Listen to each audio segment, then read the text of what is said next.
You don't need to be prettier. You don't need to be smarter. You don't need to chase him, text first, or play hard to get. The secret to making a man obsessed with you has nothing to do with what you do. It has everything to do with what you awaken inside of him. There is a part of every man that he doesn't talk about. A silent image buried deep within his psyche. A woman. Not a real woman, but a symbol. A reflection. Carl Jung called her the Anima, the unconscious feminine inside every man. And the moment you embody that image, not just in how you look, but in how you exist, he will feel something he cannot explain. Something irrational, magnetic, even terrifying, and he won't be able to let go. This isn't about manipulation. It's about mirroring. You don't force him to feel. You simply awaken what's already there. And once that happens, no logic, no advice from friends, no distance can stop him from coming back. Because it's not you he's addicted to.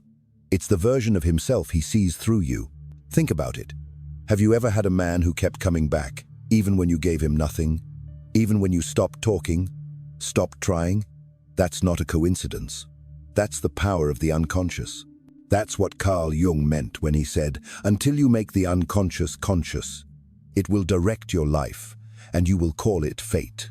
You become his fate, not because you try, but because you reflect something ancient, familiar, and forbidden. Most women are taught to impress, but the ones men obsess over, they don't impress.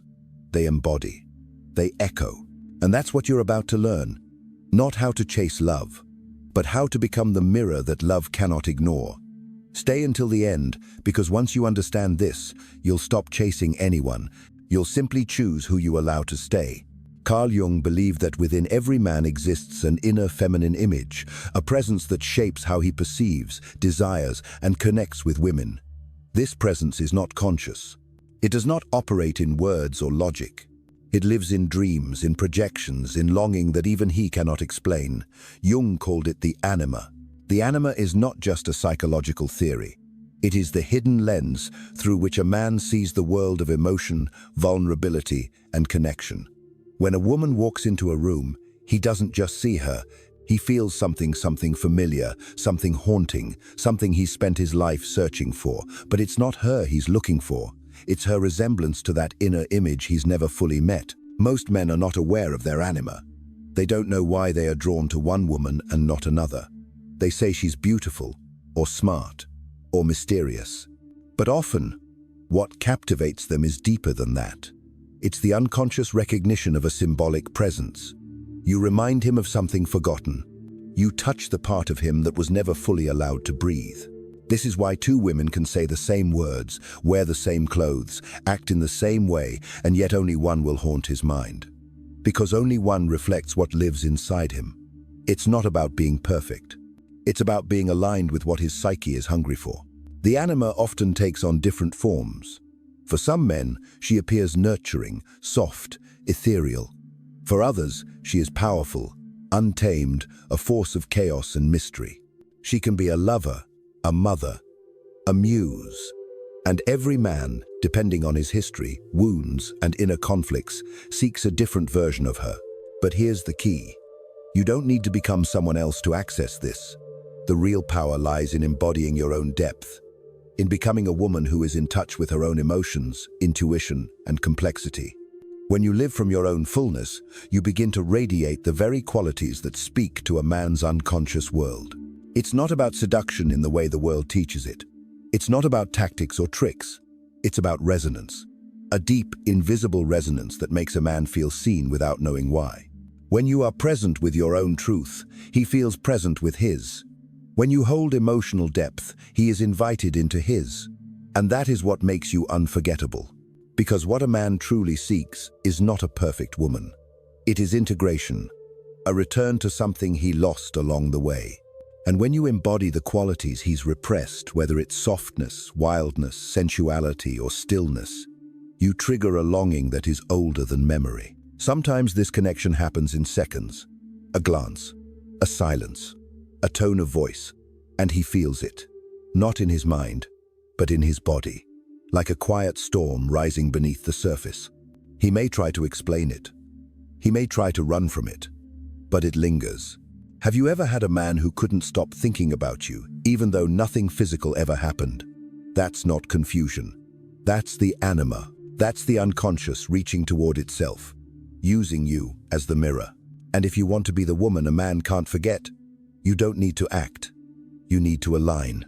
Align with who you are when you stop performing, when you stop chasing, when you sit still and let the mystery of your own being speak for itself. In that space, you become more than a person. You become a symbol that pulls at the deepest threads of his identity. And no man, no matter how rational, can look away from the image that reveals the part of himself he never knew he lost. Most of us are taught that love is a game of effort, that you need to try harder, show more interest, say the right things, respond at the right time. But what if the real magnetism doesn't come from pursuit, but from presence? What if the moment you stop trying to impress is the exact moment he starts feeling something he cannot control? There is a paradox in human attraction that psychology rarely explains. We think we win love by doing, but the deepest connections often happen in stillness, in silence, in the absence of effort. That is where the unconscious begins to stir. When you are not trying to win him over, you become unpredictable, not in a manipulative way, but in an energetic one. He can no longer place you in a box. You are no longer following the script. And this unsettles him in a way that makes him pay attention. Carl Jung once said that the most powerful forces in life are not conscious. They are instinctual, symbolic, ancient. When you pull back your energy, when you return to yourself, you activate those forces in him. Not because you are playing a game, but because you are no longer interrupting the natural process of projection.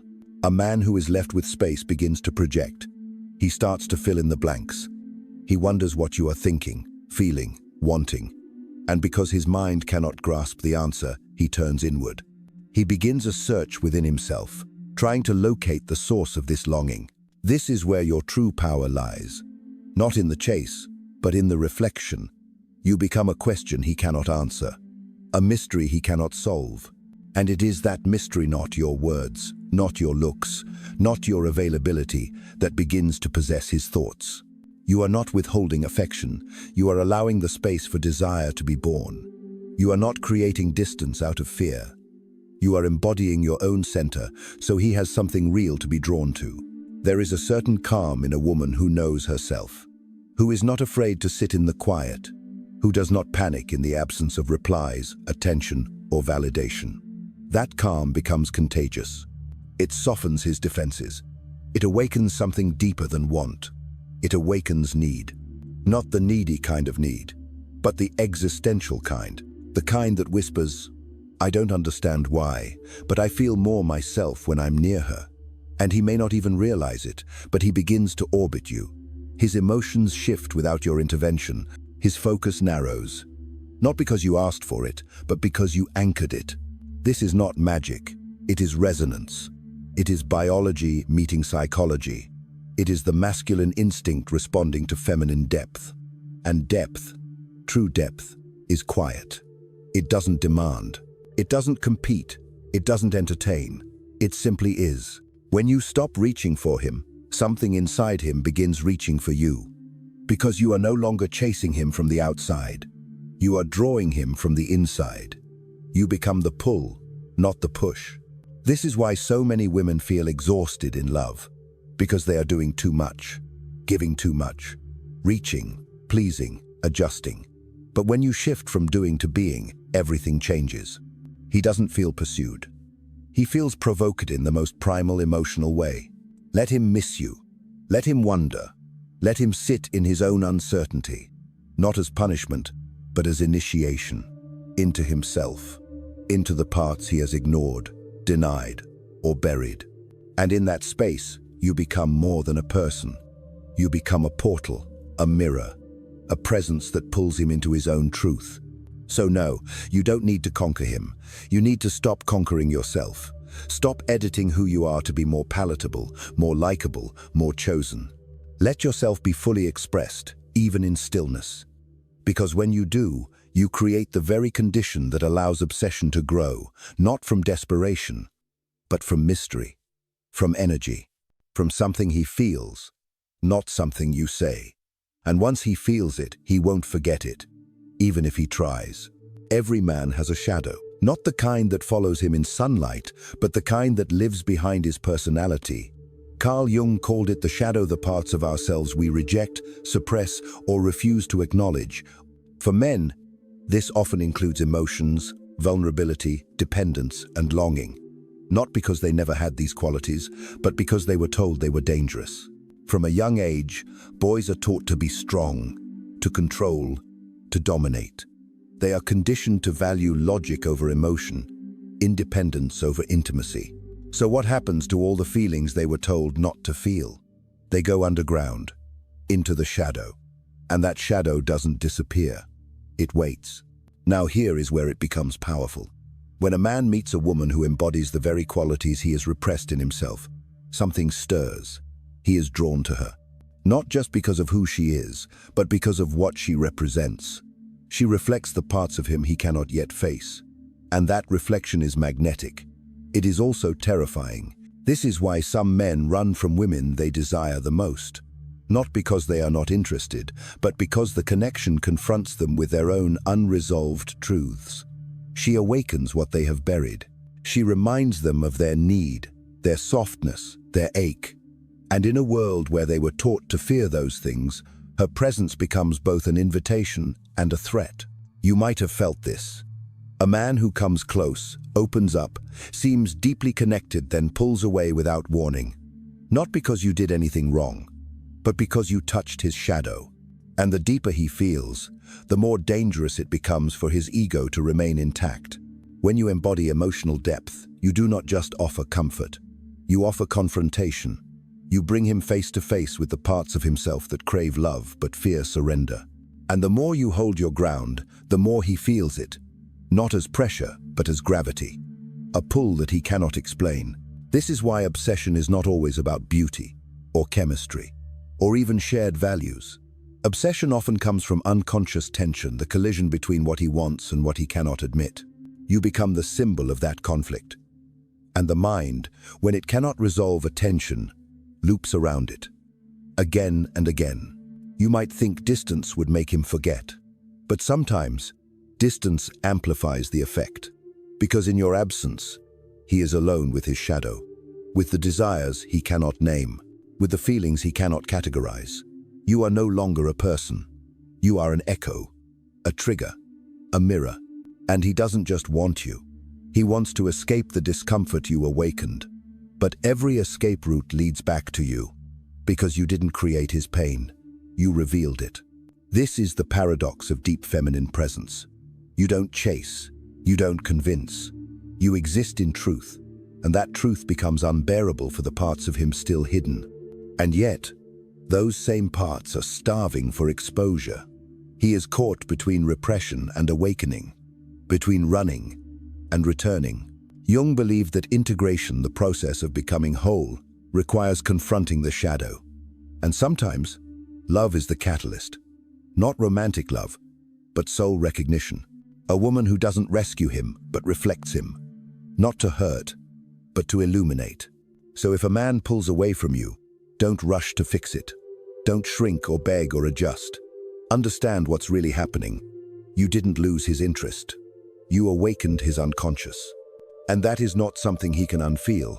He may need time. He may resist. He may even try to replace the feeling with someone safer. But the shadow does not forget. It lingers. And you, without knowing it, became the threshold between who he is and who he is afraid to become. That is why the most powerful attraction is never about control. It is about reflection. You don't become irresistible by pleasing him. You become unforgettable by revealing him. Not with words, not with strategy, but simply by being the space where he meets his truth.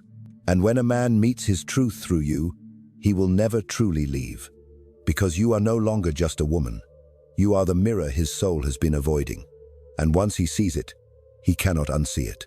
Even if he walks away, part of him will always remain where he first caught a glimpse of himself. Silence is often misunderstood. It is mistaken for disinterest, coldness, or emotional withdrawal. But true silence, the kind that comes from depth, not fear, is not a wall. It is a mirror, And in that mirror, a man does not see emptiness. He sees himself. When you stop talking, something strange happens. The space between words becomes charged. He is no longer focused on what you are saying, but on how he feels. The silence activates his internal dialogue. He starts to project, to wonder, to search for meaning. And in that searching, he is pulled deeper into his own psyche. Carl Jung taught that what we do not make conscious will rule our lives from the shadows. Silence is one of the most powerful tools to awaken that unconscious material, because in silence, there is nothing to distract, no performance to interpret, no explanation to rely on. There is only presence. And presence is where transformation begins. When you hold silence from a place of grounded self-awareness, not punishment, not detachment, but grounded presence, you create an energetic field that invites reflection, not just for yourself, but for the man across from you. He senses that you are not filling the space out of discomfort. You are allowing it to exist. You are holding it, letting it speak. In that space, his defenses lower. His mind slows down. His body becomes more aware. He starts to feel things he does not usually feel. This is not because you are manipulating him. It is because you are not rescuing him from himself. Most people are afraid of silence because it forces them to feel. But when you are comfortable with it, you give him permission to be honest, not with you, but with himself. And sometimes that honesty is the most terrifying thing of all. You become powerful not by raising your voice, but by lowering your need to explain. You do not beg to be understood. You allow him the space to discover you, and more importantly, to discover himself in your presence. Silence also strips away illusion. Without words to perform or distract, energy becomes clearer. Intuition becomes sharper. He cannot rely on the surface anymore. He has to feel. And in that feeling, he may encounter discomfort, longing, desire, even shame. But whatever he finds, it is his to face. And you are simply the witness. There is a kind of intimacy that exists only in quiet. A look, a breath, a moment that stretches without needing to be filled. This intimacy is not built through conversation. It is built through awareness, through the courage to hold the unknown. So when you find yourself tempted to speak just to fill the air, pause. When you feel the urge to explain, to fix, to soften what he might be feeling, pause. Let the silence work. Let it open what words cannot reach.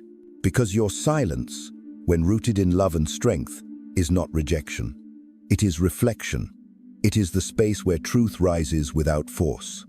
And when a man encounters that kind of space, he may not always understand it, but he will feel it.